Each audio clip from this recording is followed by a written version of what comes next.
Salve Deus! Bom dia, pessoal. Boa tarde, boa noite, sei lá a hora que você está assistindo isso. Então, pessoal, essa semana a gente estava conversando com alguns alunos em sala de aula e a gente entrou numa revisão falando sobre proporção, né? Aí eles pediram que o nosso canal produzisse alguma coisa falando um pouco mais sobre proporção. Aí a gente vai lá, né? Como é pedido de uma turma bacana, a gente vai lá e vai produzir esse videozinho rápido para que a gente possa falar um pouco mais sobre razão e proporção. Preparei aqui um material para que a gente pudesse falar sobre esse conteúdo, um material básico, porque assim, eu acredito que como é uma série que trata de conceitos básicos, então a gente vai começar pelo básico e o aprofundamento cabe a você, aluno, colega, que está nessa busca aí de conhecimentos matemáticos para utilizar na sua vida aí acadêmica ou não, no seu segmento de vida. Não sei como é que você quer fazer da sua vida, mas fique à vontade para usá-lo. Então a ideia é justamente essa, a gente começar a ver um conteúdo básico. Por exemplo, a gente sempre começa perguntando o seguinte: tudo que pode ser medido é chamado de. Aí a pergunta é justamente isso: o que é tudo que pode ser medido? Nós podemos chamar de quê? Então, tudo que pode ser medido, pessoal, pode ser mensurado. É uma outra palavra interessante que se coloca aí no léxico de vocês. Mensurado. Mensurado é algo que pode ser medido. Mensurado e medida são sinônimos. Então, sendo assim, o que é tudo que pode ser medido? Nós chamamos de grandeza. Não é proporção, não é conta, não é razão. Tudo que pode ser medido é chamado de grandeza. Tudo que a gente pode utilizar no nosso dia a dia como unidade de medida, nós dizemos que é grandeza. Tudo bem? Então, sendo assim, tudo que pode ser mensurado, tudo que pode ser medido, tudo que pode ter medido, a gente pode colocar como grandeza. Exemplo disso. O que é o exemplo de uma grandeza? É o açúcar que a gente usa, o tempo que a gente leva para fazer uma atividade, o que mais? O peso de alguma coisa, a altura de alguma coisa, certo? Então, tudo que você conseguir medir, ele é mensurado. Se é mensurado, é grandeza, tudo bem? Então, vamos para o próximo conceito. A divisão, a divisão de uma quantidade por outra é chamada de quê? Então, repare que o seguinte, quando a gente diz que vai dividir alguma coisa por outra, a gente imagina o seguinte, né? Sempre a gente imagina um número. Então, ó, 5 dividido por 2, né? 5 dividido por 2. Como é que eu posso expressar isso? Eu não posso expressar dessa forma, ó, 5 sobre 2, né? 5 sobre 2. Então, 5 sobre 2 eu não posso expressar dessa forma. Tudo que é expresso dessa forma também pode ser dito que é uma divisão. Se é uma divisão, isso pode também ser chamado de razão. E na verdade, o que é razão? Razão é a comparação entre duas grandezas. Quando eu comparo a 5 quilos de arroz para duas pessoas, eu estou comparando grandezas. E quando eu faço isso, eu estou fazendo uma razão, certo? Divisão também tem como sinônimo a razão. Razão é sinônimo de divisão. Se razão pode ser também uma divisão, consequentemente a ideia de fração também é uma divisão, consequentemente razão. Então, de antemão, de uma forma bem tranquila, toda vez que você ouvir falar sobre divisão, fração, você tem que lembrar de razão. Tudo bem? Lembrando que razão é a comparação entre duas grandezas, certo? Que quando você faz essa relação de grandeza, você vai ter uma razão, tudo bem? E, dando sequência aqui, a relação entre duas grandezas é chamada de quê? Quando eu relaciono, acabo de ver, né? Eu não estou relacionando, eu não estou comparando duas grandezas, Então, quando eu tenho a comparação de duas grandezas, eu vou ter, evidentemente, uma razão. Deixa eu só trocar aqui.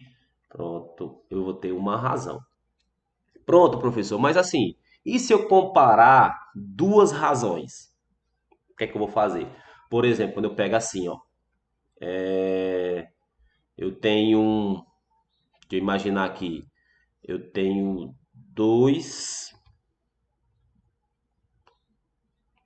eu tenho dois o quê? Dois bombons para três pessoas, certo? Quando eu comparo com outra razão, razão, eu tenho quatro sobre quatro bombons para seis pessoas. Isso quando eu faço essa relaçãozinha entre comparando essas duas razões, essa razão aqui com essa razão aqui, o que é que eu vou ter? Eu vou ter uma proporção. Tudo bem? Então, quando eu comparo duas razões, eu estou tendo uma proporção. Quando eu comparo duas grandezas, eu estou tendo uma razão. Tá certo? Beleza? Então, adiante. Desse modo, pessoal, a gente já parte para as questõezinhas. Eu sempre gosto de ir para as questões, né? É bom, eu gosto. Então, ó, ontem a gente viu algumas questões parecidas com essas, né? Então, ó, essa primeira questão que a gente vai resolver aqui, usando o cálculo, ela é uma questão sobre razão.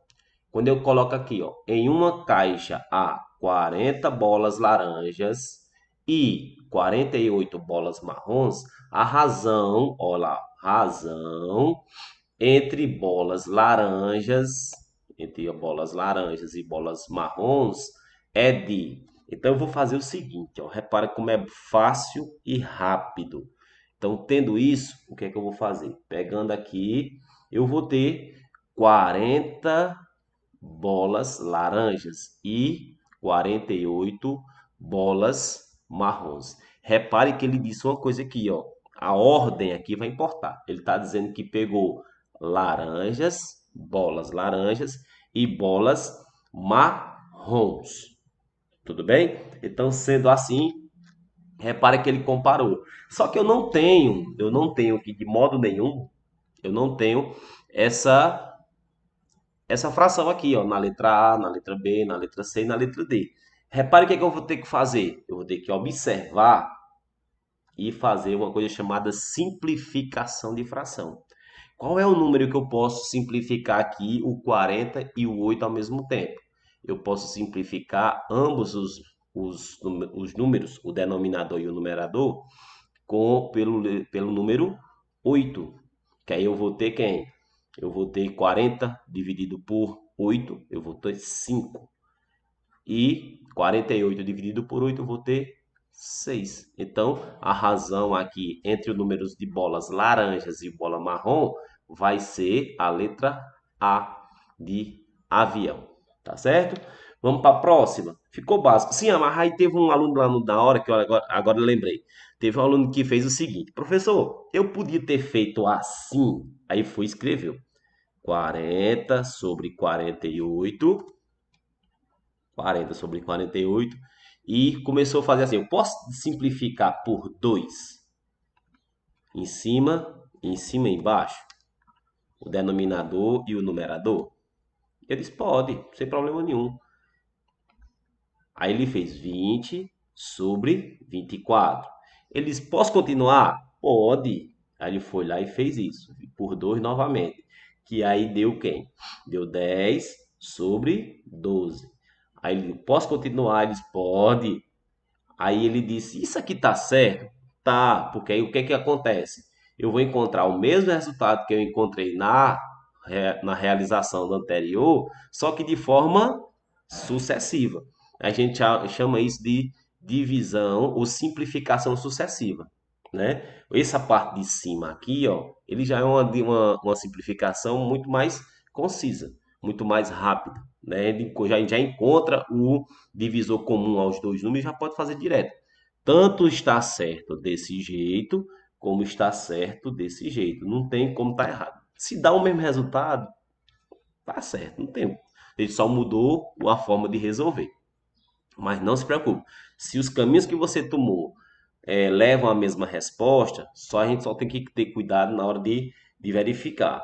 Cuidado para não fazer aí uma barbaridade, encontrar o mesmo resultado e dizer que fez fez da melhor maneira possível. Pode assim, né? Só tenham cuidado com isso. Eu só peço que toda vez que eu estou ensinando isso aos meus meninos, eu sempre peço para ter cuidado com algumas coisas. Tudo bem? Vamos para próximo. Para não fazer contas absurdas e encontrar os mesmos valores, depois você não souber explicar o que foi que você fez. Tá certo? E outra, o método que você usou também tem que ser coerente com aquilo que de fato é necessário fazer. Vamos para a quinta questão. Em uma fazenda há 180 porcos e 120 vacas. A razão entre porcos e o total de animais é de... Olha, repare que agora a parada foi diferente. Ele tratou de dizer, comparar os porcos com todos os animais. Ele não só fez apenas a comparação entre porcos e vacas, não. Então, ó, bom a gente ter cuidado. Então, se porco a gente tem 120, né? Ou 120 não, 180. 180. Né? Eu tenho 180. Ô, letra. 180. E animais juntos, eu tenho 180 porcos, mais 120 vacas, eu vou ter 300 animais. Então, se eu tenho aqui 300 animais, simplifico esse zero com esse zero, que é a mesma coisa que dividir por 10. Aí vai sobrar quem? 18 sobre 30. Eu posso fazer direto? Posso. Eu vou fazer direto, como eu estou gravando, eu não quero esticar muito o vídeo. Já está ficando um pouco longo, mas vamos lá. Então dá para simplificar por 6 e simplificar por 6. Que eu vou encontrar 18 dividido por 6 é 3 e 30 dividido por 6 é 5. A resposta certa aqui é a letra C de camarada, né? Então vamos lá. Próximo item para a gente avaliar, para a gente ver. E o último, né? Então, ó, mais uma coisa aqui chamada de proporção, né? Ele pede para que a gente verifique qual dessas proporções aqui são verdadeiras. Vamos ver lá? Então, qual a proporção abaixo é verdadeira? Quando é que duas proporções serão verdadeiras? Quando a gente fizer a multiplicação cruzada e o valor dos meios for igual ao valor dos extremos. Tudo bem? Então, ó, basicamente eu vou fazer isso. Ó, vou pegar o valor dos meios, né, ó, e dividir, e comparar, comparar com o valor dos extremos. Tudo bem? Então, sendo assim, vamos lá. Pega aqui, ó. 4 vezes 10, 40, né? 4 vezes 10, 40. 12 vezes 3, 36. A gente já sabe que 36 não é igual a 40. Eles são diferentes, então essa letra A não é proporcional. Tá bom? Mais uma vez, ó, regrinha de 3, comparando aqui, ó. 4 vezes 9 vai dar 36. 12 vezes 3 vai dar quanto? Isso, 36. A gente acabou de encontrar o item que não é, ou que é proporção, tá certo? Nesse modo, a resposta seria a letra C. Mas vamos verificar a letra B. 4 vezes 11 vai dar 44. 16 vezes 3, 48. Então, são diferentes, então não são proporcionais. 4 vezes 15 vai dar 60. 16 vezes 3 vai ser igual a 48. Então, são diferentes. Então, a resposta correta aqui do nosso item é a letra C. Né? Todo esse item aqui ele é a resposta correta. Então, pessoal, olha, quando a gente está falando de razões e proporções, o importante é que a gente saiba que os conceitos iniciais, que a gente saiba multiplicar, que a gente saiba dividir bem direitinho, que saiba comparar e que, no final das contas, para que a gente possa dominar bem um conteúdo matemático, é necessário que a gente pratique. Praticar, organizar nosso pensamento, tudo bem? Para que isso possa, sim, mais na frente servir para aprofundar o conceito. Porque esse conteúdo, ele é um conteúdo básico, mas de suma importância, que é um dos conceitos que a gente vai ser avaliado lá no SPAES, consequentemente no Enem, consequentemente nos vestibulares e quem sabe aí, quem sabe não, viu? Certeza você ser avaliado em vários concursos, tá certo? Então fica aqui a minha dica, fica aqui minha contribuição com a formação de vocês. Muito obrigado, bom dia e salve Deus!